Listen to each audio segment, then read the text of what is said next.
يا أيها الذين آمنوا إذا قمتم إلى الصلاة فاغسلوا وجوهكم وأيديكم إلى المرافق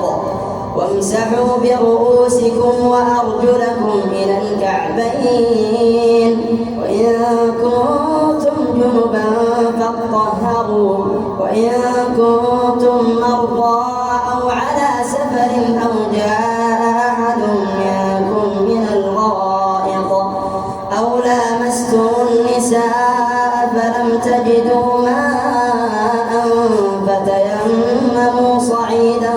طيبا فامسحوا بوجوهكم وأيديكم منه ما يريد الله ليجعل عليكم من حرج